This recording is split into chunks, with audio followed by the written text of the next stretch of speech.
ပရိသတ်များအားလုံးပဲမင်္ဂလာပါခင်ဗျာကျွန်တော်တို့ရဲ့ YM Horror Story Channel ကနေပြန်လည်ကြိုဆိုလိုက်ပါတယ်ဒီနေ့မှာတော့စာရေးသူမြို့ကိုအလင်ကရေးသားထားတဲ့ရွှေကျောင်းတော်ဆိုတဲ့ဇာတ်လမ်းလေးကိုတင်ဆက်ပေးချင်ပါတယ်ခင်ဗျာ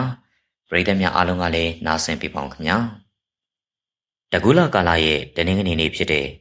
အချိန်ကနေ့လယ်ပိုင်းတနာရီ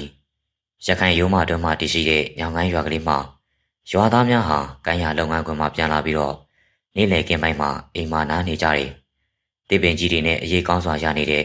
အိမ်တအိမ်မှာတော့လူတွေစုဝေးပြီးရင်နှွေးချမ်းတောက်ပြီးတော့စကားဝိုင်းဖွင့်နေကြတယ်။ရွာသူမများကတော့စီတန်းပြီးတော့တန်းကိုတုပ်ပြီးတရွာလုံးရဲ့သတင်းစုံကိုပြောဆိုနေကြတယ်။ကလေးများကတော့ကြီးသားရိုက်ကျင်ပေါက်ထုတ်စီတို့အတူတူပုံတန်းဗန်ကုံစိန်ပြေးတန်းစောကစားနေပေါင်းစုံကိုစောကစားနေကြတယ်။ညောင်ကိုင်းရွာဟာ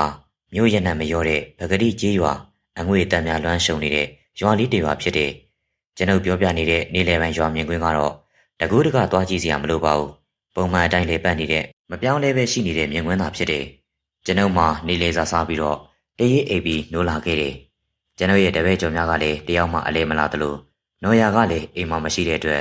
တယောက်တည်းပြင်းရင်ညင်းဝေစွာနဲ့ရင်းနှီးချမ်းတအုပ်ကိုအမီးမပါဘဲနဲ့ထိုင်တောက်နေခြင်းဖြစ်တယ်။အိမ်ချမ်းဝင်းအပေါက်ကနေနော်ယာဝင်လာခဲ့ပါတယ်။အဲဒီနောက်မှာတော့ကျွန်ုပ်ထိုင်နေတဲ့ကိုပြစ်မှာဝင်ထိုင်ရင်းနဲ့စောင်းလာတဲ့ခမောက်ကိုချွတ်ပြီးတော့မျက်နှာကိုရက်ခတ်နေတယ်။ငါမိန်းမကလည်းအတော်တိုးတက်နေပြီနော်။အိမ်နေပါလေတက်အတင်းပြောတတ်နေပြီ။ဦးကအိတ်နေတာကိုသမီးကလည်းပြင်းတာနဲ့မသိန်းနိုင်တို့အိမ်ကိုသွားလေတာ။ဒါနဲ့မဲလုံးနဲ့ရောတွေ့ခဲ့လား။အဲ့ဒီကောင်ဘာဒီလုပ်နေလဲ။ဦးမဲလုံးကိုသူ့မိန်းမဘာမှမပြောတာအလိုက်တီလွန်းလို့ပဲ။နေစမ်းမအောင်ဘာဒီများအလိုက်တီတာလဲပြောစမ်းမအောင်အတူယူတင်ရင်လည်းယူရမှာပေါ့။အခုလိုခီးထွက်နားနေတဲ့ကာလမှာတအိမ်လုံးရဲ့တန်ရှင်းရေးကိုလုပ်တယ်။စောင်းဒီကိုလည်းလျှော်တယ်။အဝတ်တွေလျှော်တယ်။ထင်းခွဲထမင်းချက်အကုန်လုံးဦးမဲလုံးပဲလုပ်တာ။ဦးကအဲ့ဒါတွေလုပ်ပြရမှာလား။ထမင်းမယ်ပဲချက်တတ်တာပါ။ကျန်တာတွေအကုန်လုံးလုပ်ပြပါမယ်။အဲ့ဒါတွေလုပ်ပြရင်စိတ်ချမ်းသာမှာလား။ဒါနဲ့ဦးကိုတခုမေးရအောင်မယ်။အရင်တုန်းကရောဒီလိုပဲနေလာတာလား။ဘယ်အရင်တုန်းကလေအရင်ဦးမိမနဲ့နေတုန်းကပြောတာ။အဲ့ဒီလိုပဲနေတာလားလို့ကျွန်ုပ်ကနှုတ်ဆက်ပြီးတော့ငြိမ်နေလိုက်တယ်။အရင်အကြောင်းအရာတွေကိုမေးပြောင်းထားလို့တဲ့အတွက်ပြန်မပြောခြင်းဖြစ်တယ်။နော်ယာဟာကျွန်ုပ်နှုတ်ဆက်နေတယ်လို့သူလည်းစကားထပ်မစားဘဲနဲ့ရှိနေပါတယ်။ဦးစိတ်ဆိုးသွားတာလား။ဘာမှလည်းပြန်မပြောပါလား။ဘာကိုစိတ်ဆိုးရမှာလဲ။လူကြီးဆိုတာကလေးစကားပြောမှရင်ခွန်းလွှတ်ရတယ်တဲ့။စိတ်မဆိုးရဘူးနော်။အမေစကားတွေအတော်တက်နေပါလားကလေးမ။နော်ယာရဲ့စကားကြောင့်ကျွန်ုပ်ကပြုံးမိတယ်လို့သူကလည်းသဘောကျစွာရည်နေလိုက်တယ်။အစောနာကတမင်ပြောတာပါ။သမီးကဦးအနားမှာရှိနေရင်ဘဝကပြည့်စုံတယ်လို့ခံစားရပါတယ်။ဦးနော်ရကိုပြစ်မသွားနဲ့နော်။မပြစ်ပါဘူးနော်ရရဲ့။ကျန်တဲ့ဘဝတစ်လျှောက်လုံးမှာနော်ရနဲ့ပဲရိုးမိချဖြတ်တန်းသွားမယ်လို့စိတ်ကူးထားပါတယ်။မဟုတ်တာတွေကိုရှောက်ပြနေနဲ့ဟုတ်ပြီလား။နော်ရကကြည်နူးစွာပြုံးရင်းနဲ့ကျွန်ုပ်ကိုကြည့်လိုက်တယ်။ကိုကြီးဖို့တေတေမလို့អော်နေတာလားတာဝရလူကိုလည်းမြင်နေရတာပဲ။ဘာလို့စွတ်អော်နေရလဲ။အမေတမင်ကနှစ်ယောက်ကအကြီးချင်းဆုံပြီးတော့ကြည်နူးနေတာကျွန်တော်တို့လာလို့အနောက်ရှက်ဖြစ်သွားတယ်ပေါ့မဆိုင်တာတွေပြောနေစမ်းပါနဲ့ကွာအရေးတကြီးထအော်နေတာဘာကိစ္စရှိလို့လဲတကြောကြောအော်ခေါ်ရင်းနဲ့ခြံဝင်းအတွင်းကိုဝင်လာသူကတာဝါဖြစ်တယ်သူရဲ့နောက်မှာတော့ရန်အောင်လည်းပါလာခဲ့တယ်နော်ယာကတာဝါကိုမျက်စောင်းထိုးနှာခေါင်းရှုပ်ပြီးတော့အိမ်မော်တက်သွားခဲ့တယ်တာဝါစားနောက်မှာကိုမကြားလို့တဲ့အတွက်ဖြစ်ဟန်တူပါတယ်ကပ်ပြားကြီးဦးတန်လုံးကကျွန်တော်တို့ဆရာတပည့်တွေအားလုံးကိုဘုန်းကြီးเจ้าကိုအခုလာခဲ့ပါတဲ့ဟေးကျွန်တော်တို့သုံးအောင်လုံးကိုခေါ်တယ်ဟုတ်လားဘာကိစ္စများရှိလို့လဲအဲ့ဒါတော့မသိဘူးရန်အောင်နဲ့ကိုကြီးဖိုးတွေအိမ်ကိုပြင်းလို့ထွက်လာကြတာကောင်လေးတယောက်ကပြောလို့အေးကွာခဏစောင့်ကြအောင်အဝတ်စားလဲလာအောင်မယ်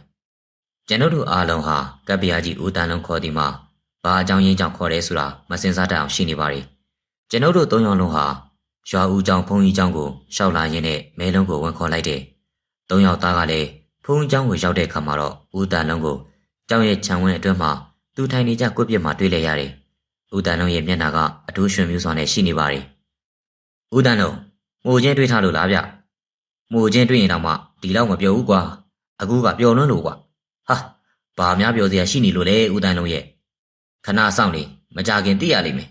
။ဦးတန်လုံးကကျွန်ုပ်ရဲ့အမေကိုမဖြေဘဲနဲ့ဘဟေးလိဝက်နေပါတယ်။ကျွန်ုပ်တို့မှဦးတန်လုံးကိုဘယ်စကားမှမပြောဘဲနဲ့ရင်နွေးချမ်းတောင်းနေပါတယ်။ဟောဟိုမှလာပါပြီ။ကြည့်လိုက်ကြပါဦးဦးတန်လုံးရဲ့စကားကြောင့်ကျွန်ုပ်တို့သူကြည့်နေတဲ့နေရာကိုကြည့်လိုက်တယ် ယဟန်တစ်ပါးကကျွန်ုပ်တို့ရှိရာကိုရှောက်လာနေပါတယ်မုတ်ဆိုးနဲ့ယဟန်ကဘာပတ်သက်လို့လဲကျွန်ုပ်ကဦးတန်လုံးစားနောက်တယ်လို့ထင်ပြီးတော့ရီမောလိုက်ပြီးပြန်လေစားနောက်ရန်ပြောလိုက်တဲ့အချိန်မှာပဲစကားကတပိုင်းတစ်စားနဲ့ရပ်သွားခဲ့ပါတယ်တက်တော်20 30ဝန်းကျင်မှရှိတဲ့အရက်မနေမမြင့်မပိန်လွန်းမဝလင်းတဲ့ခန္ဓာကိုယ်မှာတငန်းကိုတေးသက်စွာဝှေ့ယုံထားပြီးတော့မျက်လွှာချပြီးလမ်းလျှောက်လာခဲ့ပါတယ်ကျွန်တော်ရဲ့စိတ်မှာမြင်နေရတဲ့မျက်လုံးကိုပဲမယုံကြည်နိုင်အောင်ဖြစ်သွားရသလို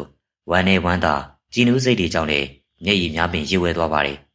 ်တာဝါနဲ့မဲလုံးမှလည်းကျွန်ုပ်ကဲ့သို့ခံစားနေရဟန်တူပါတယ်ကျွန်ုပ်တို့ကခံစားမှုစိတ်အရှိန်နဲ့စကားမဆိုနိုင်အောင်ရှိနေကြပါတယ်တကားကြီးတို့နေကောင်းကြတယ်နော်အခုလိုကြမ်းကြမ်းမာမာနဲ့တွေ့ရတာဦးစင်ဝမ်းသာပါတယ်အောင်ဖေဦးစင်အောင်ဖေဦးစင်ဝမ်းသာလိုက်တာဗျာဦးစင်ကိုဒီတက်မတွေ့ရတော့ဘူးထင်နေတာဦးစင်အောင်ဖေကတည်ငြိမ်စွာနှုတ်ဆက်ပြီးမြဲကျွန်ုပ်တို့ကစကားများပင်တုန်ခါနေပါတယ်တာဘကဝမ်းနဲ့ဝမ်းသာခံစားမှုနဲ့အတူ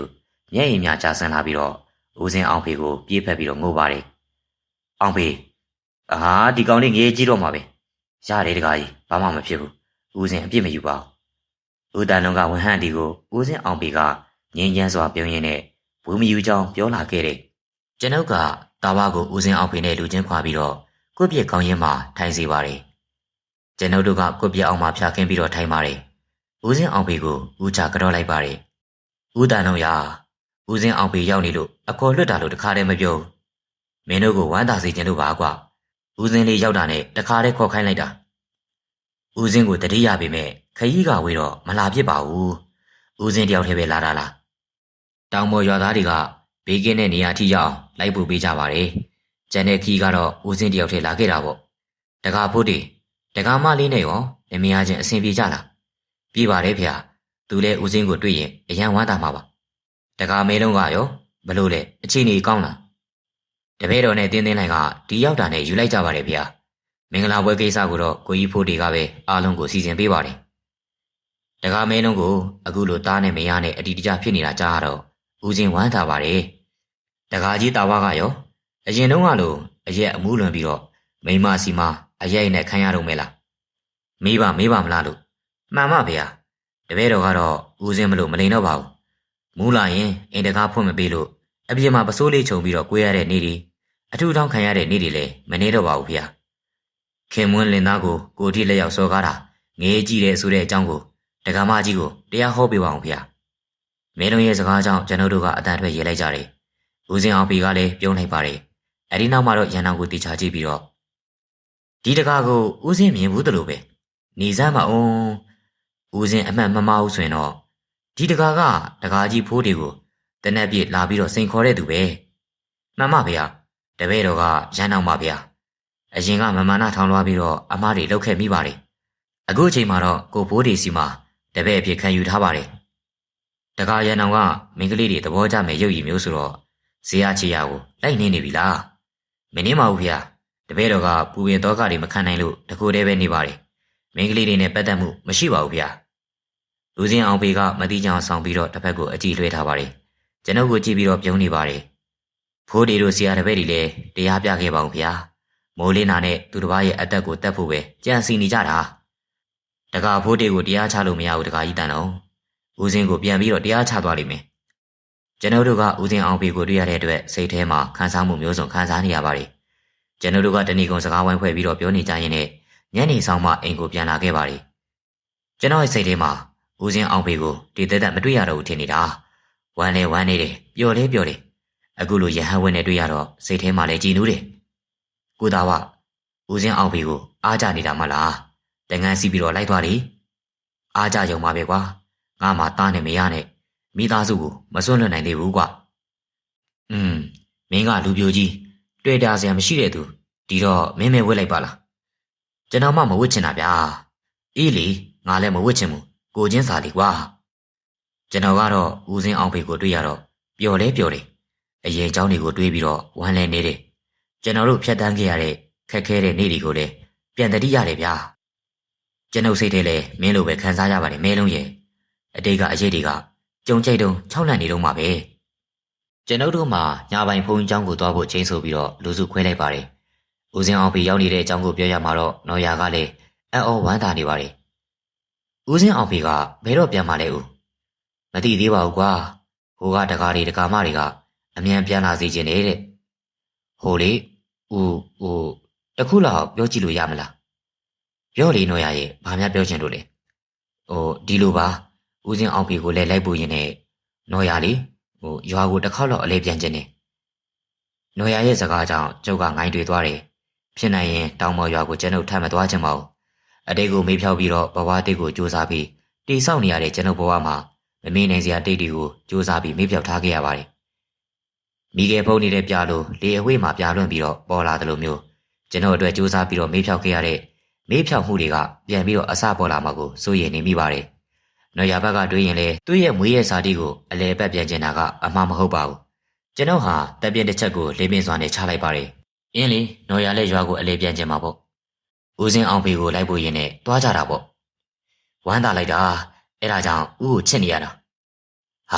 ဒီကလေးမှကလီကလာတယောက်ယောက်မြင်သွားမှဖြစ်ထိုင်နေတဲ့ကျွန်တော်ရဲ့လေပင်ကိုတိုင်းဖက်ပြီးတော့ပါးကိုချွေကနေနှမ်းလိုက်ပါတယ်သူရွာပြန်ရမယ်ဆိုတဲ့အတွက်ပျော်နေခြင်းဖြစ်တယ်ကျွန်ုပ်ကတယောက်ယောက်မြင်သွားမှဆိုတဲ့အတွက်အိမ်ရှိဘက်ကိုလှမ်းကြည့်လိုက်တယ်လူမတွေ့တဲ့အခါမှပဲပြင်းချနိုင်ပါတယ်တယောက်ယောက်မြင်သွားလေဘာဖြစ်လို့လဲ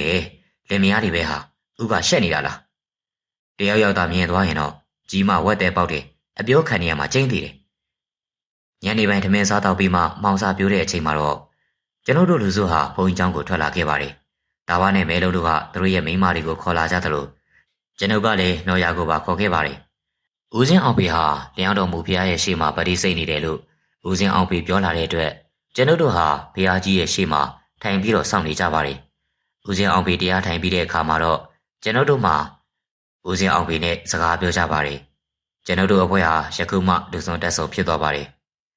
ဦးစင်းကိုတပည့်တော်ပြောစရာတစ်ခုရှိပါတယ်ပြောလေတကာဖို့ဒီဘာပြောမှလဲဦးစင်းလူဘဝတုန်းကစူဆောင်းခဲ့တဲ့ငွေကြေးတွေတပည့်တော်စီမှာစီးရင်အတိအကျရှိပါတယ်အဲ့ဒါဦးစင်းကိုပြန်အပ်ချင်ပါတယ်ဦးစင်းအတွက်ကငွေကြေးမလိုပါဘူးတကာကြီးပဲတုံးကျင်တုံးလူချင်းလူလိုက်ကြိုက်တာလုပ်ပါ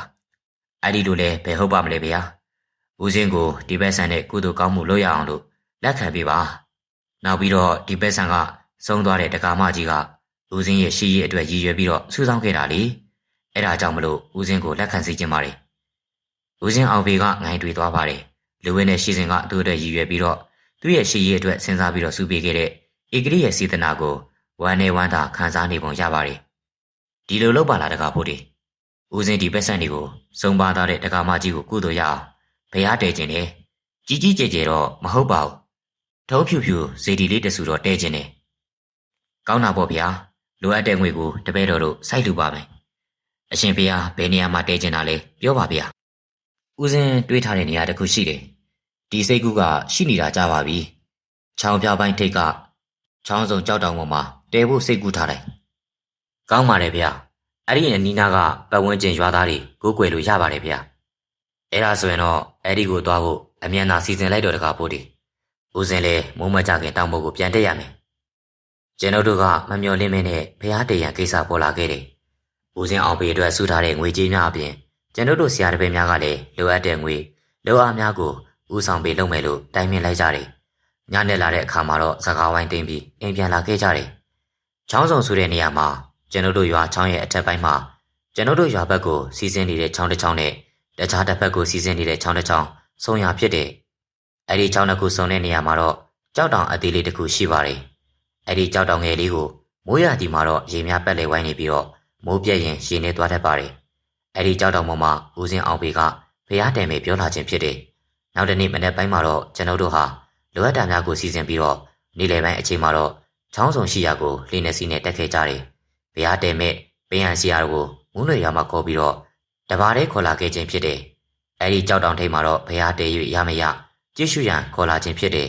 ဦးတန်လုံးကလည်းလိုက်ပါလာခဲ့တယ်ဦးတန်လုံးမှအတူတက်ကြွနေပြီးတော့လက်သမားဆရာကြီးအားပြောဆိုရမှာတော့သူ့ရဲ့သားအဖြစ်သတ်မှတ်ထားတဲ့တာယဟန်အဖြစ်အာပေါင်အာရင်တန်တန်နဲ့ပြောနေပါတယ်မိမတော့မယူပဲသားကလိုချင်နေသေးတယ်တာဝဟိုကကြားရင်နေရင်အုတ်ခံနေရမယ်တိတ်တိတ်လေးနီတာဝမှာဦးတန်လုံးကိုကြည့်ပြီးမကြားတကြားပြောနေရကျွန်ုပ်ကဟန့်လိုက်ခြင်းဖြစ်တယ်ဦးတန်လုံးကလည်းတာဝရဲ့စကားကိုကြားသွားဟန်နဲ့မျက်တောင်မြည်ကြီးနဲ့တာဝကိုလှမ်းကြည့်လိုက်တယ်ကျွန်ုပ်တို့ဟာ လူစုံတက်ဆုံတဲ့ရိတ်ခါများပါတော့လေယခုတစ်ချိန်မှာတော့လက်နက်များကိုဘေးရန်စီကသဘောတာယူလာခြင်းဖြစ်တယ်။တာကောင်တွေ့ရင်မပြစ်ခတ်ရန်ဦးစင်းအောင်ပေကမြစ်တက်ရက်ခံထားလို့ကျွန်ုပ်တို့ကလည်းမပြစ်ရန်တွေးထားပါတယ်။ကျွန်ုပ်တို့မှညနေဆောင်တဲ့အခါမှာတော့နေဆက်ရကမ်းမော်ကိုတက်ပြီးလူမရှိတဲ့ကိုင်းတဲလေးတစ်ခုမှာဦးစင်းအောင်ပေကိုအိစီယာစီစဉ်ပေးပြီးတော့ကျွန်ုပ်တို့ဟာတဲနာကတောင်ပြင်မှာပါလာတဲ့တာလပတ်စာများကိုခင်းပြီးတော့အိပ်ရန်စီစဉ်လိုက်ပါတယ်။ဦးစင်းအောင်ပေပါလာတဲ့အတွက်ညစာစားတော့ပြီးချိန်မှာတော့တဲတောင်ကုန်းပေါ်မှာမီးပို့ပြီးမီးပုံဝိုင်းပတ်ပြီးတော့ကျွန်ုပ်တို့ထိုင်နေကြတယ်။ဦးစင်းအောင်ပေကတရားထိုင်ဘုရားရှင်ကိုပြီးတဲ့အခါမှာတော့ကျွန်ုပ်တို့မီးပုံပေကိုလာပြီးတော့ထိုင်ပါတယ်။ကြောက်တလုံးရွာကပြန်လာတော့ရွာကိုရောက်ပြီးနောက်တရက်မှာဆိုင်သွားပြီးတော့အရက်တောက်ဖို့ညရင်တို့ဆိုင်ကိုသွားသေးတယ်ရန်အောင်။ကိုသားဝကအရက်သမားပဲအရက်တောက်တာဘာများဆန်းလို့လဲ။ဆန်းတာပေါ့ကွာ။ညရင်ကငါ့ကိုလာမီးတယ်။ကိုရန်အောင်ကအင်ကပေးစားတဲ့မိန်းမနဲ့ဘလို့လဲတဲ့။ကိုရန်အောင်လက်ခံလိုက်ပြီလားတဲ့။ကောင်မလေးကချောလာအဲ့ဒီလိုမေးတယ်အစုံပါပဲကွာအဲ့ဒီလိုမေးတော့အရက်တောက်ကောင်းပေါက်ကြရတွေရှောက်ပြောလိုက်တယ်မို့လားဟမ်မင်းတော့ငါအကြောင်းကိုသိနေပြီဟုတ်တယ်ငါကလည်းပေါက်ကြရတွေရှောက်ပြောတာပဲရန်တော်ကအဲ့ဒီကောင်မလေးကိုညှင်းလိုက်တယ်နင်းလောက်လည်းမလာဘူးပြောလိုက်တော့မြရင်ကပြောသွားရောအရက်ဖိုးတွေအမီးဖိုးတွေအတင်းပေးတာတော့မှမယူဘူးနော်ပေါက်ကြရတွေရှောက်ပြောမနေပါနဲ့ကိုသားဝရေကျွန်တော်အေးအေးဆေးဆေးနေပြရစီအေးမြရင်ပြောတာရှိသေးတယ်ကွာကိုရင်အောင်ဘသူ့ကိုမှစိတ်မဝင်စားတာကောင်းနေတဲ့နင့်ကိုယောက်ျားမယူလားပြောတော့သူကြိုက်တဲ့လူမရရင်မယူဘူးတဲ့နင်ကြိုက်တာကရန်အောင်လားဆိုပြီးတော့မေးတော့ကိုသားဝါကြီးကလည်းဘာတွေပြောနေမှမသိဘူးဆိုပြီးတော့ညောင်နာနာအတန်နဲ့ပြောပြီးတော့ရှက်ကိုရှက်ကန်အမှုရနဲ့ထွက်သွားပါလေရောတော့ဘာတော့ကိုသားဝါရခမရမို့ပေါက်ကြရပြောတတ်တယ်ရန်အောင်ဟာတာဝါကိုလက်လျှော့ပြီးတော့စကားမဆက်ရန်တားနေလိုက်ပါတယ်ကျွန်တော်တို့ကတာဝါရဲ့စကားကိုသဘောကျပြီးတော့ရီလိုက်ကြပါတယ်လာဆန်းရှိရဲ့မုံဝါးဝါလာရအောင်မှာပတ်ဝန်းကျင်ကမတဲမကွဲနဲ့မြင်နေရတယ်။တောကောင်များရဲ့အော်တန်ကိုလည်းဘေးပတ်လေတုံးများစီကနေကြားနေရတယ်။ကြောက်တုံးကြောက်ဆောင်များကိုဖျက်ဆီးစီးဆင်းနေတဲ့ရိုးချောင်းရေတံကခေတာတန်စင်တစ်ခုအလားထွက်ပေါ်နေပါတယ်။ရေစီးချောင်းမှာလာရီဖြာချနေရကနေငွေကြေးကွင်းလေးများလိုအယောင်များကလက်နဲ့နင်းပြီးတော့နေပါတယ်။ပိုးပရစ်လေးများကလည်းတန်ဆုံဒီဝိုင်းအလားအော်နေကြပါတယ်။ကျွန်တော်တို့ကညာနဲ့တဲ့အထိစကားပြောနေကြတယ်။ဦးစင်းအောင်ဖေကတော့တောင်ပေါ်ရွာမှာတွေ့ကြုံခဲ့ရတာများကိုပြောပြလိုနေပါတယ်။ကျွန်ုပ်နဲ့အေဂရီနေခဲ့တဲ့အင်ဟောင်းလေးရဲ့ဘေးခန့်လန့်မှာတော့ခိုင်ခန့်တဲ့တေးသားကျောင်းဆောင်တစ်ဆောင်ဆောက်ပေးတယ်လို့ပြောလာခဲ့ပါတယ်။ကျွန်ုပ်တို့နေထိုင်ခဲ့တဲ့အင်ကြီးကိုပြုပြင်ပြီးတော့ဓမ္မယုံအဖြစ်ထားကြောင်းကတောင်းဆရာတော်ရဲ့အကူအညီနဲ့ဘုရားတည်တဲ့သူများကိုခေါ်ပြီးကျောင်းရဲ့ဘေးမှာဇီဒီတော်တဆူတေထားကိုကွယ်ကြောင်းလည်းပြောပြခဲ့ပါတယ်။တရွာလုံးမှာရဟန်းကန်ရှင်ပြုနှိမ့်စင်ရှိကြောင်းလည်းသိရပါတယ်။ဦးစင်းအောင်ပေကသာသနာအကျိုးတည်ပိုးနေသည်မှာဝမ်းမြောက်သာဓုပွဲရာဖြစ်နေပါတယ်။ကျွန်ုပ်တို့ကညာနဲ့တဲ့အခါမှာတော့အိယာဝင်ခဲ့ပါတယ်။မနေ့စောစောအာယုံစွန်းထားချက်ရန်မဲလုံးနဲ့တာဝါကိုတာဝန်ပေးလိုက်ပါတယ်။မနေ့၄နာရီလောက်မှာပဲမဲလုံးနဲ့တာဝါကအာယုံစွန်းထားချက်ကြပါတယ်။ကျွန်ုပ်တို့ကလည်းဆက်ပြီးတော့အိလို့မရတဲ့အတွက်နိုးလာခဲ့ကြပါတယ်။ဦးစင်းအောင်ပေကတော့အာယုံစွန်းဖုံးပေးပြီးတဲ့အခါမှာကျွန်ုပ်တို့လည်းမနေ့စာစားတော့ပြီးလေပေါ်ကိုတက်ပြီးတော့ခရီးဆက်ခဲ့ကြတယ်။တမန်နဲ့လုံးအပေါ်ကိုဆုံတက်ခဲ့ပြီးနေစွန်းအမီတနေရာမှာရက်ပြီးတော့ဆွန့်ချက်ပြီးတော့ဆွန့်ခတ်ကြပါတယ်။ဦးစင်းအောင်ပေဖုံးပေးပြီးတဲ့ခါမှာတော့ကျွန်ုပ်တို့စားတော့ပြီးခဏတပြုံနာပြီးတော့ခရီးဆက်ခဲ့ပါတယ်။အမဲမပြစ်ဖို့ရည်ရွယ်ထားတဲ့အတွက်တားကောင်များကရေတောက်ဆင်းသည်ကိုမကြာခဏတွေ့ရပါတယ်။ညနေပိုင်း3နာရီအချိန်မှာတော့ချောင်းစုံရဲ့နေရာကိုရောက်လာခဲ့ပါတယ်။အတောင်30ခန့်မြင့်နဲ့ကြောက်သားတောင်လေးကတီးတန့်တလုံးနဲ့ချောင်းနဲ့ချောင်းရဲ့အစုံမှာရှိနေပါတယ်။ရိုးမကိုအခြေပြုပြီးစီးဆင်းနေတဲ့ချောင်းလေးနှစ်ချောင်းမှာအဲ့ဒီနေရာမှာဆုံပြီးတော့စန့်ကျင်ဘက်နေရာစီကိုစီးဆင်းသွားကြပါတယ်။ကြောက်တောင်ကိုရေပတ်လေဝိုင်းထားပါတယ်။ရေအနက်ကမြင်းများရှိတယ်မသိနိုင်ပါဘူး။ရေဟာကြည်လင်စိမ့်မြလျက်ရှိပါတယ်။ကျွန်ုပ်တို့ကတောင်ကြီးမှာလေရက်ပြီးတော့တောင်ပေါ်ကိုခဲရခဲစစ်တက်ခဲ့ကြပါတယ်။ကြောက်တောင်ရဲ့ထိပ်မှာတော့ညောင်မင်းလိုတစ်ပင်ကြီးတစ်ပင်ကအခက်အလက်များဝေစားလျက်ရှိနေပါတယ်။အမြင့်များကကြောက်ကြားမှထိုးထွက်နေတာကိုတွေ့ရပါတယ်။တောင်ထိပ်ကလူ340ခန့်လောက်ကျဲတဲ့အနေအထားရှိပါတယ်။ကြောက်တုံးကြောက်ဆောင်များကလည်းထူးထူးထောင်ထောင်နဲ့ရှိနေပါတယ်။တကားကြီးဦးစင်ဖျားတည်ကျင်တာဒီတောင်ထိပ်မှာပဲအဆင်ပြေပါမလား။ပြေတာကတော့ပြေးပါတယ်ဖျား။ဒါပေမဲ့လို့နည်းနည်းတော့ခက်ခဲပါလိမ့်မယ်။ပထမဦးဆုံးတောင်ထိပ်ကိုညီအောင်ညှိရမှာဆိုတော့အချိန်ယူရပါမယ်။လူအင်အားလည်းလိုပါတယ်ဖျား။လူအင်အားအတွက်ဆိုရင်တော့စိတ်မပူပါနဲ့ဦးလေး။ကျွန်တော်တို့ရွာကဘုရားတဲမဲ့နေရာမှာငွေကြီးမတက်နိုင်ပေမဲ့ လောအားကုသိုလ်ယူမဲ့သူတွေအများကြီးရှိပါတယ်။အိုးအတွက်လည်းစိတ်မပူပါနဲ့ကျွန်တော်တို့အမြန်ဆုံးစီစဉ်ပေးပါမယ်။ဖိုးဒီလိုလုပ်ကြရင်မကောင်းဘူးလားကွ။ငါတို့တစ်ဖွဲ့ရွာထဲဆင်းသွားပြီးတော့ရွာသားတွေကလောအားကုသိုလ်ယူမဲ့သူတွေကိုခေါ်လာခဲ့မယ်။ပြန်ဆရာကလည်းဘုရားတဲမဲ့သူတွေကိုပြန်ပြီးတော့ခေါ်လာလိမ့်မယ်။ဒီလိုလို့ဦးတန်လုံးကျွန်ုပ်နဲ့မဲလုံးကဒီမှာကြံနေခဲ့မယ်။ဦးတန်လုံးတို့ကရွာကိုဆင်းပြီးလိုအပ်တာတွေစီစဉ်ကြ။ရန်တော်ကလိုအပ်တဲ့ပစ္စည်းစည်းတွေကိုပြန်ဆရာစီကတောင်း။လွန်ရာစီကနေပတ်စံထုတ်ပြီးတော့သွားဝယ်။တာဝါကတော့စက်တက်လေရသမျှကိုငှားပြီးတော့စံအိတ်တွေရိတ်ခါတွေဝယ်ပြီးတော့ဒီကိုတင်ဖို့လုပ်ကျွန်ုပ်နဲ့တာဝါမှာဒီမှာအုပ်ဖို့မြေနေရာကောင်းတဲ့နေရာမှာထင်းနေစုပြီးတော့အတင်းဆောင်နေမယ်။ဦးစင်းအောင်ပေနဲ့တခြားသူများလေနဲ့ဆင်းနဲ့ချက်ချင်းပြန်သွားခဲ့တယ်။ကျွန်ုပ်နဲ့မဲလုံးမှာကန်းဆက်မှာစကန်ချပြီးတော့ရေမိုးချိုးပြီးညစာစားပြီးတော့မီးမွေးပြီးတော့မိဘုံဘေးမှာရင်သွေးချမ်းထောက်နေကြပါတယ်။ကျွန်ုပ်တို့နှစ်ယောက်မှာပြုလို့ရမယ့်ကုသိုလ်အရေးကိုတွေးပြီးကြည်နူးပီတိဖြစ်လျက်ရှိပါတယ်။မာကြီးတို့ရွာကိုလိုက်သွားခြင်းကနေစပြီးကျွန်တော်တို့ဘဝတွေကလုံးလုံးကြီးအလှည့်ပြောင်းဖြစ်သွားတယ်နော်။မာကြီးဆုံးသွားတယ်။ကိုကြီးကလည်းတည်မလို့ဖြစ်ပြီးတော့အတိတ်မေ့သွားခဲ့တယ်။မိမအစ်စ်ပါထက်ရလာခဲ့တယ်။ကျွန်တော်ဆိုလဲရွာကိုမပြန်တော့ဘူးဆိုပြီးတော့တည်မလောက်ဒုက္ခဆင်းရဲတွေကြုံခဲ့ရတယ်။ကျွန်တော်တို့ပြန်မှန်းဆင်းရဲခဲ့တာထားပါတော့။အောင်ဖေးကြတော့လောကဓာတ်တရားကိုကျွန်တော်တို့ထက်ပို့ပြီးတော့ခံရတယ်ပြောရမယ်။ဟုတ်တယ်မဲလုံးကျွန်တော်မင်းကိုတခါပြောခဲ့ဘူးသလိုပဲအောင်ဖေးရဲ့အတွင်းစိတ်ကတိမ်ငယ်စိတ်ရှိတယ်။မိဘမရှိဆွေမျိုးမရှိရက်ရွာကအပေခံပုံစံမျိုးနေလာရတဲ့အောင်ဖေးဟာကျွန်တော်တို့အဖွဲ့နဲ့တွေ့တော့မှသူတခါမှမရဘူးတဲ့မိသားစုဘဝကိုရလိုက်တယ်လို့သူရဲ့စိတ်ထဲမှာခံစားရတယ်။မုတ်ဆိုးအလုပ်ကိုလည်းသူဟာသိပြီးတော့ဝါသနာမပါဘူး။ကျွန်တော်တို့ကမုတ်ဆိုးလုပ်တော့သူလည်းလိုက်လို့ရတယ်။ဒီလိုပြောစရာအတိုက်မြုံလေးပြိုကွဲသွားတော့အောင်ဖေးဘယ်လောက်ခံစားရမလဲ။ယူတောင်ယူသွားနိုင်တယ်လေ။ကတောင်ရွာကိုသွားပြီးတော့ရဟန်းဝက်ပြီးသူ့ရဲ့စိတ်ကိုပြန်ပြီးတော့တိဆောက်ရတယ်။ဘာပဲဖြစ်ဖြစ်အောင်ဖေးကိုအခုလိုမြင်ရတာအရန်စိတ်ချမ်းသာတယ်။ဦးစင်းအောင်ဖေးရဲ့ရဟန်းဘွဲ့နာမည်ကဘယ်သူလဲအကူကြီးကျွန်တော်မှတ်မိတော့လို့ရှင်အားစားတာတဲ့ကျွန်တော်လည်းမနှဲမှတ်ထားရတယ်။ဒါနဲ့ဆရာတော်ကြီးနဲ့တခြားရွာကဦးစင်းတွေကိုခေါ်ပြီးတော့ဖះတယ်မဲ့မြေနေရာကိုတတ်မှတ်မယ်ဆိုတာဘယ်လိုများလဲကူကြီးကျွန်တော်လည်းအကျယ်တဝင့်တော့အရှင်းမပြတတ်ဘူး။ကျောင်းဆောက်တင်ဆောက်ဖះတယ်အဲ့ဒီလိုဘာသာရေးနဲ့ပတ်သက်တဲ့အဆောက်အဦတွေကိုတွေ့ရကြုံရမှာဆောက်လို့မရဘူးတဲ့။ပညက်ချက်တွေလွတ်အောင်ဆောက်ရတယ်။အခုလေဒီနေရာမှာဖះတယ်ဖို့ဒီနေရာရဲ့ပတ်ဝန်းကျင်ကမြင်အပ်မမြင်အပ်တဲ့ပုံကိုယ်တွေကိုအသိပေးရမယ်လေ။ကောင်းမှုကုသိုလ်လုပ်တဲ့နေရာမှာကိုညီမဲ့သူရှိတယ်လို့အဖြစ်အမှောက်တွေကလည်းရှိတာပေါ့ကွာ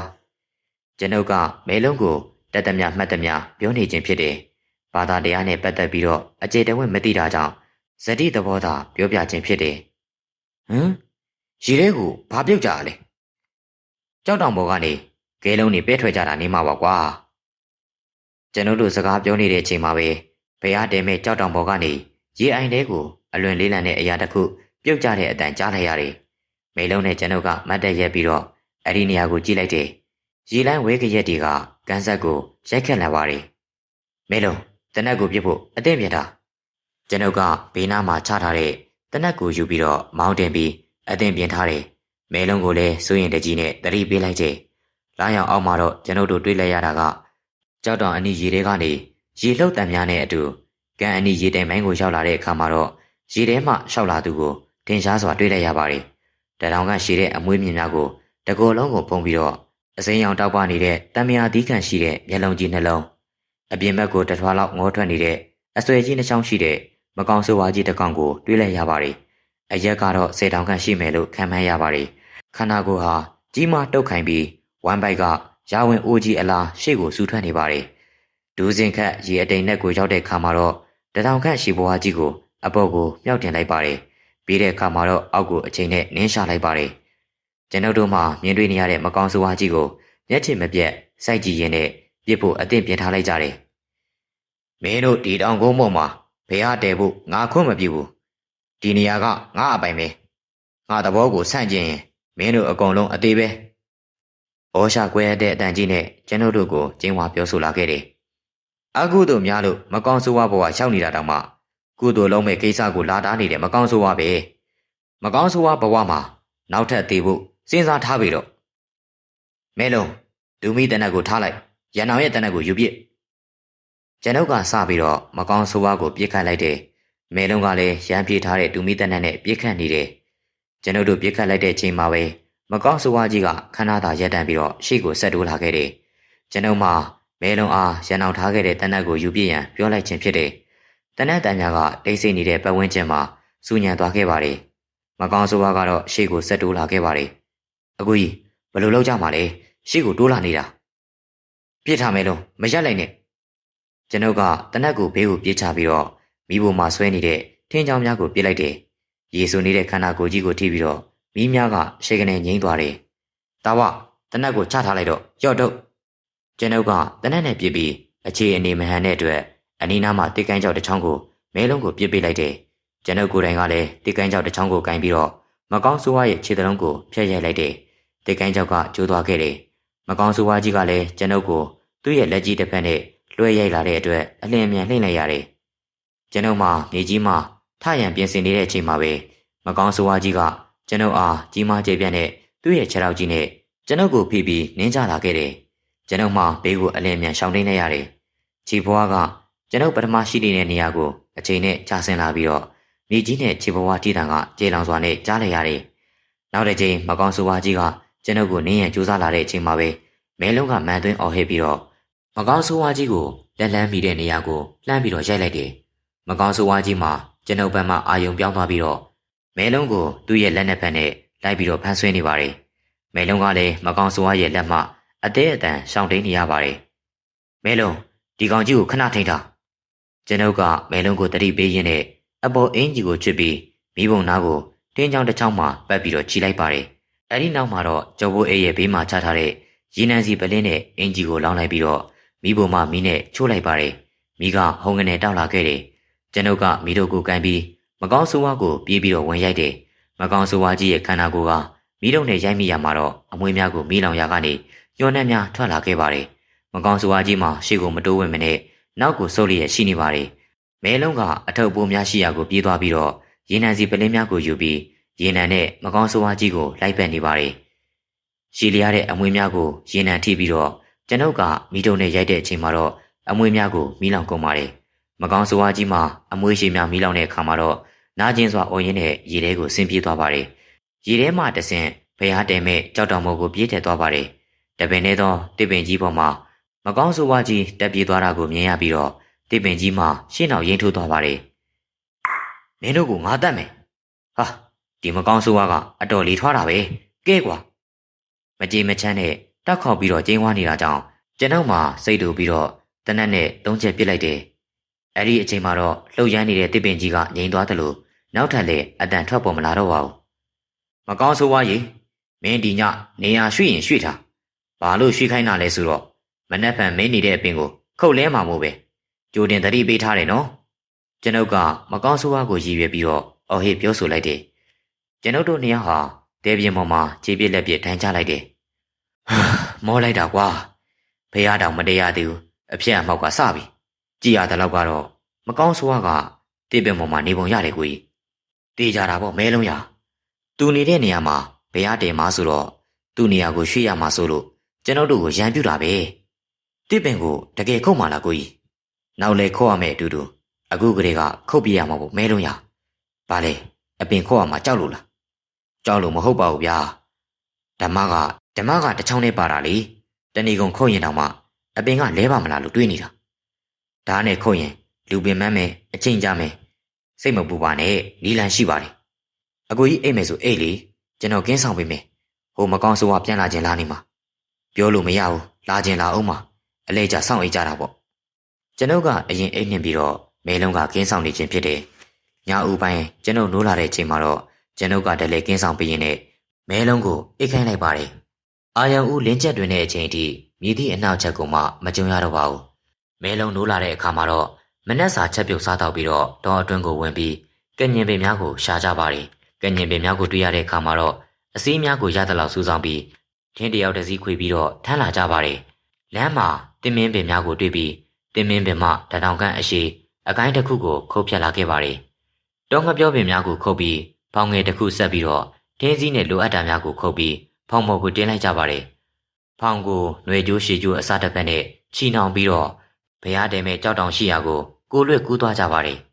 ဖောင်နဲ့ဆက်ထားတဲ့ຫນွေကျိုးကလည်းတပါးလေးပါလာတဲ့အတွက်ဖောင်ကိုဖြည်းဖြည်းချင်းဆွဲပြီးတော့ဖောင်ပေါ်ကနေပစ္စည်းကိုနှစ်ယောက်သားခွဲသေးရင်းနဲ့ကြောက်တောင်ထိပ်ကိုတက်ခဲ့ကြပါတယ်။ကြောက်တောင်ပေါ်ရောက်တဲ့အခါမှာတော့ပစ္စည်းများကိုတစ်ပင်အောက်မှာစုထားလိုက်ပါတယ်။ညကမကောင်းဆိုးဝါးတက်သွားတဲ့တစ်ပင်ပြီးပတ်ချလဲကိုကျွန်ုပ်ကကြည့်လိုက်တဲ့အခါမှာတော့အောက်ခြေမှာစံတန့်စင်တဲ့သကောတပိုင်းစာအပေါက်တစ်ပေါက်ရှိနေတာကိုတွေ့လိုက်ရပါတယ်။အဲဒီနေရာမှာထင်းချောင်းတချို့နဲ့ကညင်စီများကိုထည့်ပြီးတော့ရေနံစီပါအနှဲငယ်လောင်းချလိုက်တယ်။မဲလုံးတတိထားကျွန်ုပ်တို့ကတိကန်းကြောင်များကိုတစ်ပင်အောက်မှာစုပုံနေတဲ့အချိန်မှာပဲတစ်ပင်ကြီးဟာလင်းမတိုက်ဖဲနဲ့တဝုံဝုံတွတ်တွတ်ခါလှုပ်ရမ်းနေပြီးတော့ကျွန်ုပ်ကကြက်တီမွေးညင်းများပင်ထသွားခဲ့ပါတယ်။တဖြည်းဖြည်းမိသားများကြားရတဲ့အတွက်အပေါ်ကိုမောကြည့်လိုက်တဲ့အခါမှာတော့ကျွန်ုပ်တို့နှစ်ယောက်အပေါ်တဲတဲကနေယောက်ျားကြီးပေါင်လုံးခန့်ရှိတဲ့တစ်ကိုင်းကြီးတစ်ကိုင်းမှာတဖြည်းဖြည်းမြည်ပြီးတော့ကျိုးတော့မလို့ဖြစ်လာတဲ့အတွက်မဲလုံးကိုတတိပေးရင်းနဲ့သူ့ရဲ့လက်ကိုဆွဲပြီးတော့ဘေးလွတ်ရာကိုအလင်းအမြန်ရှောင်တင်းလိုက်ပါတယ်။တစ်ကိုင်းကြီးကလည်းကျွန်ုပ်တို့ရက်နေတဲ့နေရာကိုဝုန်းကနေပြုတ်ကျလာခဲ့ပါတယ်။တော်သေးတာပေါ့အောက်မှာသာရက်နေမိရင်မတည်ရင်တောင်မှကျိုးပယ်နိုင်နေ။အဲ့ဒီတစ်ကိုင်းကသူ့အလိုလိုကျိုးလာတော့မဖြစ်နိုင်ဘူး။ဟိုမကောင်းဆိုးဝါးရဲ့လက်ချက်ပဲဖြစ်ရမယ်။တီးကြတာပေါ့ကွာဒီလောက်တောင်တောင်းကျမ်းနေတဲ့မကောင်းဆိုးဝါးတီးကြတာပေါ့။မဲလုံးထင်းတွေကိုမိရှို့လိုက်ကွာ။မဲလုံးဟာတစ်ပင်ပင်စီအခေါင်းသားမှာပုံထားတဲ့ထင်းမုံကြီးကိုမိရှို့လိုက်ပြီးတော့ကျွန်ုပ်မှခွယူလာခဲ့တဲ့တစ်မင်းတစ်သားအဖျားကိုဓာတ်နဲ့အချွင်ပြုတ်လုပ်လိုက်တယ်။ပြီးတဲ့နောက်မှာတော့တစ်ပင်ကြီးရဲ့ပင်စီကိုရိုက်သွင်းလိုက်ပါတယ်။ငပြောပင်အားရိုက်သွင်းသလိုတစ်မင်းချောင်းကအတွင်းထဲကိုဝင်သွားပါတယ်။ဒူးဆန်းစွာပဲတစ်ပင်ကြီးမှထွက်လာတဲ့အစည်းတွေဟာသွေးကဲ့သို့အနီရောင်ဆေးပြည့်ပြည့်ဖြစ်နေပြီးတော့တစ်ပင်ကြီးဟာနတ်ဝင်နေသလိုတဆက်ဆက်တုံနေပါတယ်။မဲလုံးမိရှို့လိုက်တော့မီးမှလည်းအရှင်ဟုန်ပြင်းစွာနဲ့တင်းကြောင်များကိုလောင်မြိုက်လျက်ရှိပါတယ်။ဝေးဖို့ဒီတတိထောင်မင်းလည်းတတိထောင်မဲလုံးတစ်ပင်ကြီးပေါ်မှာတစ်ကိုင်းများဟာတကိုင်းပြီးတကိုင်းအောက်ကိုကျိုးကျလာတဲ့အတွက်ကျွန်ုပ်တို့နှစ်ယောက်မှအပြန်အလှန်တတိပေးရင်းနဲ့ရှောင်းလိုက်ကြတယ်။တနားရီခန့်ကြာသွားတဲ့အခါမှာတော့အကိုင်းအခက်များနဲ့ဝေစားစွာရှိနေတဲ့တစ်ပင်ကြီးဟာပင်စီသာကြံနေရစ်ခဲ့ပါတယ်။မဲလုံးဟာအောက်မှာတစ်ကိုင်းတစ်ခက်များပြီးတော့ဒင်းစာချောင်းတွေပြန်ကျဲပြီးတော့ငိမ့်နေတဲ့မီးကိုတစ်ကိုင်းတစ်ခက်များခုတ်ထွင်ပြီးတော့ပြန်ပြီးမီးမွေးဖို့လုပ်နေပါတယ်။မဲလုံးတတိထောင်တစ်ပင်ကြီးကမင်းဘက်ကိုရိုင်းလာပြီ။ကျွန်ုပ်ဟာမဲလုံးမီးမွေးနေတာကိုတစ်ဖက်မှကြည့်နေတဲ့အချိန်မှာပဲတစ်ပင်ကြီးမှာတစုံတစ်ယောက်တွင်းလဲနေတယ်လို့မဲလုံးဘက်ကိုရိုင်းနေတာကိုတွေ့လိုက်ရတာကြောင့်အထိတ်တလန့်နဲ့အော်ဟစ်တတိပေးလိုက်ခြင်းဖြစ်တယ်။မြင်နေရတဲ့မြင်ကွင်းဟာအထိတ်တလန့်နဲ့သိထိတ်ခြင်းပိုကောင်းလာပါတယ်။တစ်ပင်ကြီးဟာသူ့ဘက်ကိုပြိုလဲလာတဲ့အချိန်မှာတော့မဲလုံးကတောင်ထိပ်အစွန်းကိုပြေးပြီးတော့တောင်အောက်ကိုဒိုင်မင်ထိုးချလိုက်ပါတယ်။အဲဒါကြောင့်သာအပင်ပြီးမဲ့အကြီးကနေလွတ်သွားတဲ့အတွက်ကျွန်တော်မှတက်ပြင်းချလိုက်ပါတယ်။မကောင်းဆိုးဝါးကောင်ကြီးမင်းဒီနေရာကနေအမြန်ခွာပြီးတော့ဆက်နေအောင်မယ်ဆိုရင်ဓာတ်ထက်ဆိုးတာတွေကြုံရမယ်လို့သာတွေးထားပြီးတော့ကျွန်ုပ်ကလည်းလေးသံမမနဲ့ပြောဆိုပြီးတော့တောင်အောက်ကိုဆင်းပြီးရေကူးပြီးကမ်းမောက်ကိုပြန်တက်လာခဲ့တယ်။မဲလုံးလည်းရေကူးရင်းနဲ့ကျွန်ုပ်နောက်ကိုလိုက်လာခဲ့တယ်။တော်သေးတာပေါ့မဲလုံးရာမင်းကိုတေးပြီးမှတ်တာအရှောင်မြန်လို့ပေါ့ကိုကြီးရင်မဟုတ်ရင်မလွယ်ဘူး။ဒါနဲ့တစ်မင်းအသားကတကယ်စောမှာလားမကောင်းဆိုးဝါးတွေကိုနိုင်နေနော်။ဟုတ်တယ်မဲလုံးကနာမည်ကတစ်မင်းလီတစ်ချမ်းတွေကိုတစ်မင်းကနိုင်နေအိမ်ဒီမှာတစ်ချောက်ပါလို့တက်ရိုက်တွင်းနေနေကလူတိုင်းလူလိုတီးကြတာမင်းလည်းကြားဖို့မှာပေါ့တော်ရဲတောင်ထဲတွားရင်လာရင်နဲ့တင်းညောင်ဝါညောင်စူးမိလို့တစ်မင်းကိုတွေးလိုက်ရင်စူးတဲ့ညောင်ကတညအိတ်တာနဲ့ပြန်ထွက်လာတယ်တဲ့ဒီကိတ်တန်ရာရလို့ရောင်ရမ်းနေရင်လေတစ်မင်းရဲ့ဦးတိုင်ကိုအနာမှာအုံပြီးရင်ပျောက်တယ်ကွာကျွန်တို့မုတ်ဆိုးတွေအတွက်တော်ထဲမှာဆေးအဖြစ်သုံးလို့ရတယ်အိမ်ဒီမှာတစ်မင်းဆိုင်မယ်ဆိုရင်တော့အိမ်ရှိတကားဝမှာတစ်မင်းပင်ကိုပန်းအိုးနဲ့စိုက်ထားအဲ့ဒါဆိုရင်မကောင်းတဲ့မိစ္ဆာကောင်းတဲ့အနှော့ရှက်ပြီးမဲ့အရာမှန်သမျှကအိမ်ထဲကိုမဝင်နိုင်ဘူးအောက်လန်းအတိုက်တွေလည်းကာကွယ်နိုင်တယ်လို့ပြောတယ်တစ်မင်းပင်ကိုဘယ်လိုဆက်ရလဲကိုကြီးဒီကအပင်ကြီးတွေကတော့ပေ100ကျော်200လောက်ကြီးတွေပဲတွေ့နေရတယ်အဲ့ဒီအပင်ကြီးတွေကနှစ်ချုပ်ပင်တွေမို့ကြီးနေတာတစ်မင်းပင်ကဝါးပင်လိုမျိုးပင်ပွားအမြစ်ကိုပအောင်တူးပြီးတော့စိုက်လို့ရှိရင်ရှင်နေတဲ့နေရာဒေသမရွေးလဲစိုက်နေတယ်ရေဝတ်တဲ့နေရာတွေမှာတော့စိုက်လို့မရဘူးကွာတင်မင်းအရွက်ကစူးရီလိုပဲချွတ်တာနော်ပင်ဝါးကိုတူးပြီးယူသွားရင်တော်ထဲမှာရက်ကြတာရဲ့စိုက်တာနဲ့ရှင်မမလားရှင်တာဘောကွာတင်မင်းပင်ကကန္နာရစူးပင်တွေလိုမျိုးတပတ်10ရက်လောက်ထိထားလို့ရတယ်မိုးရွာသည့်ရောက်ရင်တော့စိုက်အောင်မှာပဲဈေးဘက်လဲဝင်နေပရလောကသားတွေကိုလည်းနိုင်နေဆိုတော့စိုက်ထားတာမမားပါဘူး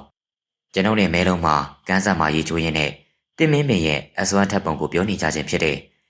ရေချိုးအဝတ်စားလဲပြီးတဲ့အခါမှာတော့ အနီးနားကပတ်ဝန်းကျင်ကိုလှည့်ပတ်ပြီး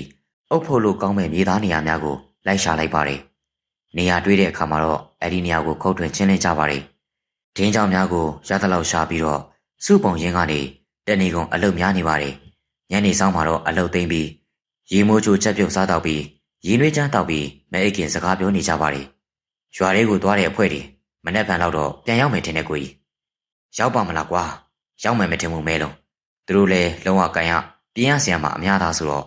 တပတ်ခါလောက်တော့ရောက်မယ်ထင်ပါတယ်။မိမတာဝမိမနဲ့ကျွန်ုပ်မိမလည်းအလုပ်လုပ်တဲ့သူတွေကိုချက်ပြုတ်ကြည့်ဖို့အတွက်လိုက်ခဲ့ပါလို့မှားလိုက်တယ်။သူတို့ပါတပါးလေးလာကြမယ်ထင်တယ်။ကိုမိမပါအနားမှာရှိတော့အလုပ်လုပ်ရတာပို့ပြီးတော့အားရှိတာပေါ့မဟုတ်ဘူးလားကိုကြီး။မသိဘူးလေကွာ။ဘာမသိတာလေ။နော်ရအနားရှိတော့ကိုကြီးစိတ်မချမ်းသာဘူးလား။ဒီလောက်စကားများနေတာနားတောင်ကြီးသေးတယ်။ပါဇက်ကပြောတော့တမျိုးစိတ်ထဲကတော့ကြည်နူးနေတာပါဗျာ။ကိုကြီးကရှက်ပြီးတော့လိမ့်နေတာမဟုတ်ဘူးလား။မဲလုံးကကျွန်ုပ်ကိုစားရင်နဲ့ရှိနေတဲ့အတွက်ကျွန်ုပ်ကလည်းရှိမိပါတယ်။မဲလုံးပြောသလိုရှက်၍လိန်ချင်းပဲဖြစ်တယ်။နော်ရတာမရှိရင်ကျွန်ုပ်ဟာနေတတ်တော့မှမဟုတ်ပါဘူး။သူ့အတွက်ကျွန်ုပ်မရှိရင်မဖြစ်လို့ဆိုတဲ့စကားလိ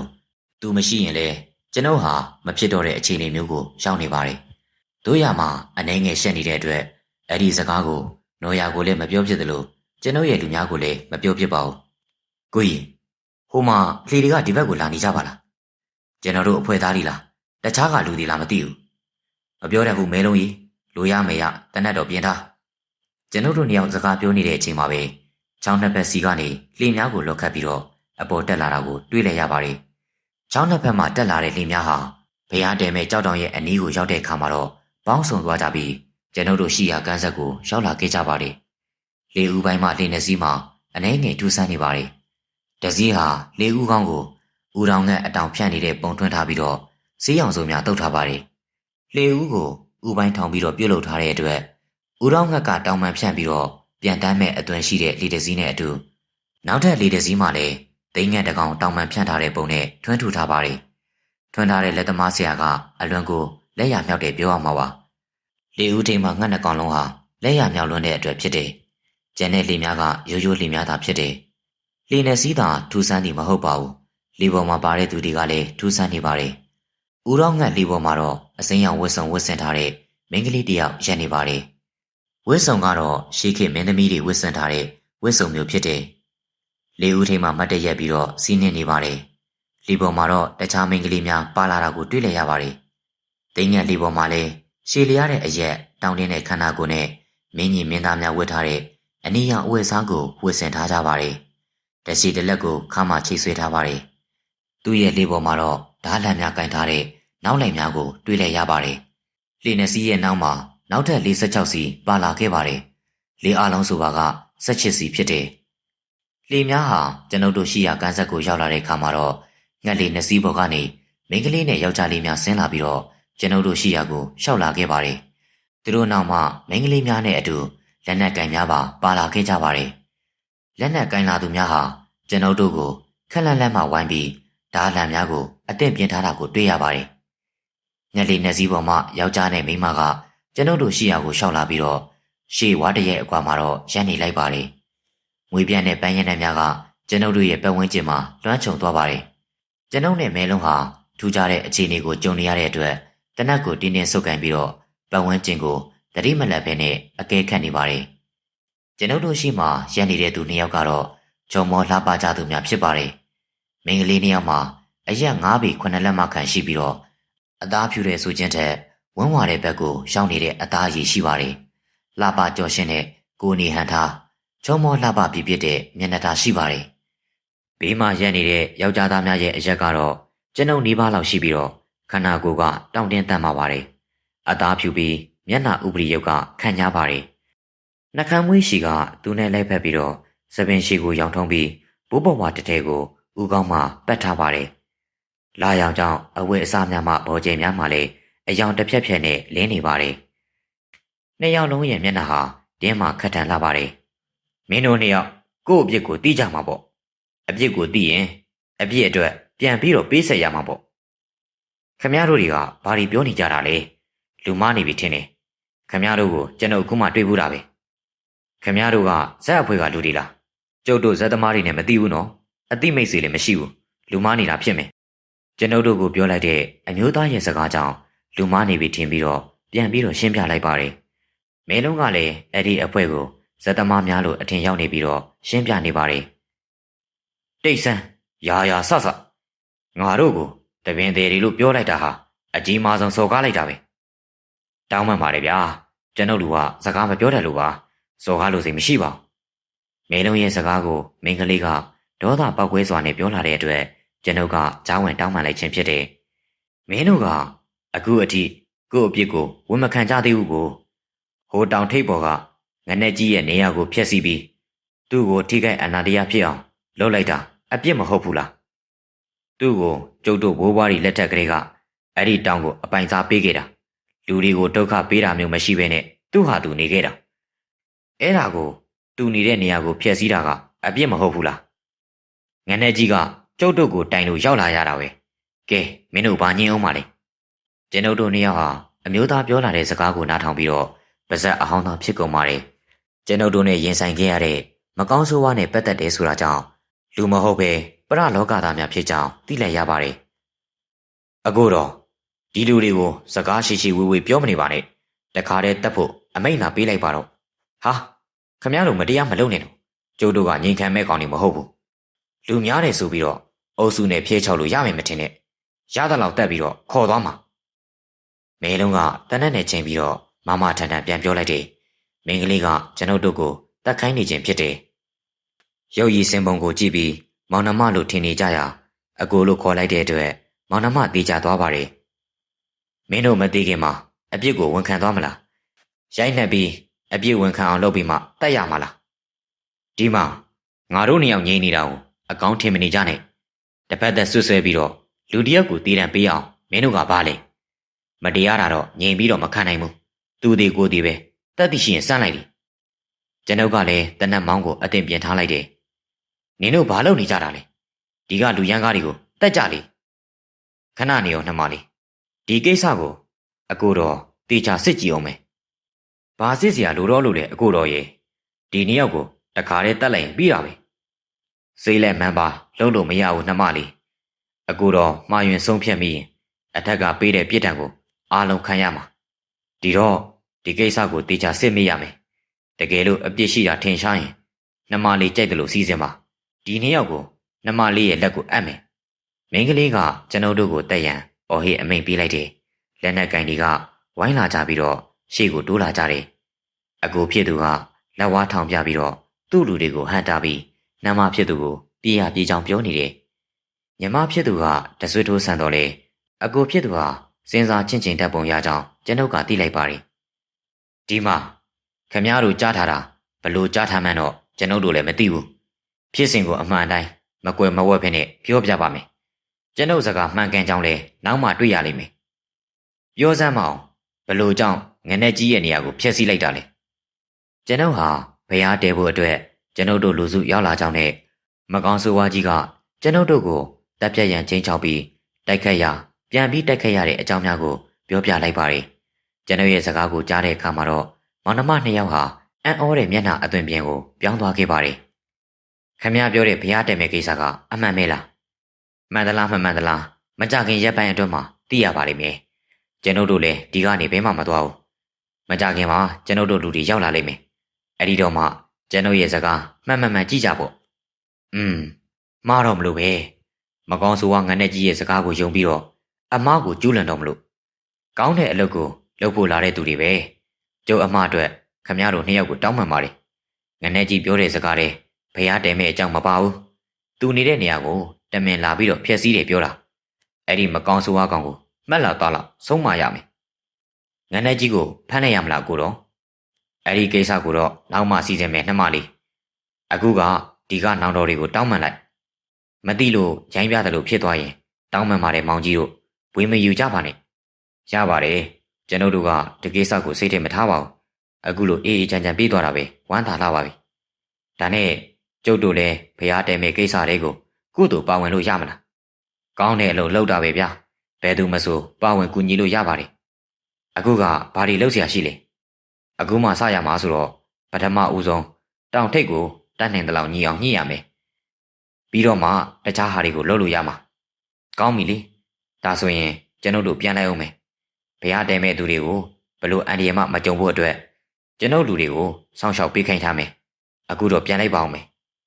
ကျွန်ုပ်တို့ကိုနှုတ်ဆက်ပြီးမောင်နှမနှစ်ယောက်ဟာလေပေါ်ကိုတက်လိုက်ပြီးတော့တခြားသူတွေကလည်းသူတို့ရဲ့လေပေါ်ကိုအတီးတီးတက်လိုက်ကြပါတယ်ဒါနဲ့ခမရတို့ရဲ့နာမည်တွေဘလို့ခေါ်လဲသိလို့ရမလားကျုပ်နာမည်သိရလို့လဲခမရတို့အတွက်ဘာမှမထူးခြားပါဘူးနာမည်ကအတိကမကြပါဘူးသိချင်မနေပါနဲ့ကျွန်ုပ်လှမ်းမိသည်ကိုအကူဖြစ်သူကပြန်ပြေးလာခြင်းဖြစ်တယ်လေများကပြန်လဲထွက်ခွာသွားကြတယ်တို့ရမှာဝေးဝေးလန်လန်ထွက်ခွာသွားခြင်းမဟုတ်ဘဲနဲ့ဘုရားတဲမဲ့ရေလေကြောက်တောင်ရဲ့အနီးမှာလေများကိုဝိုင်းဖက်ပြီးတော့တောင်ပေါ်ကိုတက်လာတာကိုတွေ့လိုက်ရပါတယ်မကြမီမှာတော့တောင်ထိပ်ပေါ်မှာကြောက်တုံးများကိုထူရိုက်တန်လဲနေတဲ့တစ်ပင်ကြီးကိုရှင်းလင်းနေတာကိုတွေ့ရပါတယ်မကြခင်အချိန်မှာပဲရေကိုဖြတ်ကူးလာတဲ့အတန်ကြားရပြီးတော့တောင်ပေါ်ကိုမဲမဲအကောင်ကြီးတစ်ကောင်တက်တော့တာကိုတွေ့လိုက်ရပါတယ်လူတော့မဟုတ်တာသိကြတယ်နော်ကိုကြီးကျွန်ုပ်တို့တွေပုံမြင်လို့ကြားဘူးနေတဲ့ချောင်းနှချောင်းကိုအပိုင်စားရတဲ့နတ်ကျောင်းတော်မောင်နှမတွေလားမသိဘူးနတ်ကျောင်းတော်မောင်နှမဟုတ်လားကိုကြီးတခါမှလည်းမကြားဘူးပါလားကျွန်ုပ်လည်းတိတ်တော့မမှတ်မိပါဘူးကွာဘယင်ကိုလှုပ်ကြံပြီးတော့ညီဖြစ်သူအင်ရှင်မင်းသားထိနှံတက်လေတော့ဘယင်ရဲ့သားတော်တစ်ပါးနဲ့သမီးတော်တစ်ပါးဟာနတ်ကျောင်းတော်ဆိုတဲ့လေကြီးကိုစီးပြီးတော့ဒီရက်ဖက်ကိုတစ္ဆာတော်ကန်နေနဲ့အတူရှောင်ပြေးလာတယ်တဲ့သူတို့ဖြတ်တန်းတဲ့နေရာတွေနားခဲ့တဲ့နေရာတွေလူကြီးတွေကအတိအကျပြောနိုင်ကြတယ်ကျွန်ုပ်ကတော့စိတ်မဝင်စားလို့မသိဘူးအတူချုပ်ပြောရရင်တော့သူတို့စီးလာတဲ့နတ်ကျောင်းတော်ဆိုတဲ့လေကြီးကရေစည်းတန်းတဲ့ဝဲတစ်ခုမှမှောက်ပြီးအားလုံးကရေစည်းနောက်ကိုမျောပြီးတော့တီးကုန်ကြတယ်တီးသွားတဲ့အခါမှာတော့သူတို့မောင်နှမနှစ်ယောက်ကတကွဲတပြားစီတီးကြတယ်အကိုဖြစ်သူနဲ့နောက်လိုက်တချို့ကချောင်းတစ်ချောင်းထဲမှာမျောပါသွားသလိုညီမဖြစ်သူနဲ့နောက်လိုက်နောက်ပါတချို့ကလည်းချောင်းတစ်ချောင်းထဲမှာမျောပါသွားတယ်လို့ပြောတယ်နောက်ဆုံးနှစိမ့်နေဖြစ်ပြီးတော့သူတို့မျောသွားတဲ့ချောင်းထဲမှာအပိုင်းစားရသွားတယ်လို့ပြောကြတယ်သူတို့စီးလာတဲ့လေကြီးရဲ့နာမည်ကိုအစွဲပြုပြီးတော့နတ်ကျောင်းတော်မောင်နှမလို့သူတို့ကိုခေါ်ဝေါ်ကြတယ်အခုကျွန်ုပ်ပြောတာတွေကလူကြီးတွေပြောပြတဲ့ပါဇက်ရာဆိုရင်တော့ဟုတ်မဟုတ်ကျွန်ုပ်ကိုလာမပြောနဲ့ကျွန်ုပ်လည်းမသိဘူးနတ်ကိုယုံလားလည်းမမေးနဲ့အဖြစ်မရှိဘူးမင်းဟာမင်းအစဉ်ပြေရယုံနိုင်တယ်ကိုကြီးဟိုမှာကြည့်လိုက်ပါဦးကျွန်တော်တို့ကိုဒုက္ခပေးနေတဲ့မကောင်းဆိုးဝါးကြီးကတစ်ပင်တွေကြောက်တုံးတွေကိုကူပြီးတော့ရှင်းနေပါလားမဲလုံးကပြောလို့လှမ်းကြည့်လိုက်တဲ့အခါမှာတော့တစ်ပင်တစ်ကိုင်းများကိုတောင်ပေါ်ကနေပြစ်ချနေတဲ့မကောင်းဆိုးဝါးကြီးနဲ့ကြောက်တုံးကြောက်ခဲများကိုထုခွဲနေတဲ့သူများကိုတွေ့လိုက်ရပါတယ်တောင်ကိုညှိနေကြတာထင်တယ်ကောင်းတယ်ကွာသူတို့လည်းကုသိုလ်ရတာပေါ့တောင်ပေါ်မှရေထဲကိုကျလာတဲ့ကြောက်တုံးတန်တွေတစ်ခက်တန်တွေကိုကြားနေရပါတယ်အိတ်တော့မလို့လားကိုကြီးကမဲအိတ်ရင်ဘာလုပ်နေရမလဲကွာအိတ်မယ်ဟိုလူတွေထက်လာရင်ဘလို့လုပ်ကြမလဲကျွန်တော်တို့ကိုမတက်ချင်လို့ထွက်သွားကြတာလေသူတို့သာတက်ချင်ရင်အလွယ်တကူတတ်နိုင်ပါတယ်ကွာကျွန်ုပ်ကလည်းအိတ်ချင်နေတဲ့အတွက်ကြောဖို့အိတ်ကိုကောင်းအောင်ပြီးတော့အိတ်လိုက်ပါတယ်ဘုရားတဲမဲ့တောင်ကကြောက်တုံးများထုရိုက်တန်စကားပြောတန်နေနဲ့စူညံသွားပါတယ်အဲ့ဒီကြားထဲကနေအိတ်ပြောသွားခဲ့ပြီးတော့မိုးလင်းမှကျွန်ုပ်နိုးလာခဲ့ပါတယ်ညကဟိုအဖွဲ့တွေဘေးချင်းတော့ပြန်သွားကြလေကိုမဲလုံးမနေ့4 နာရီလောက်ပြန်သွားကြတာကိုကြီး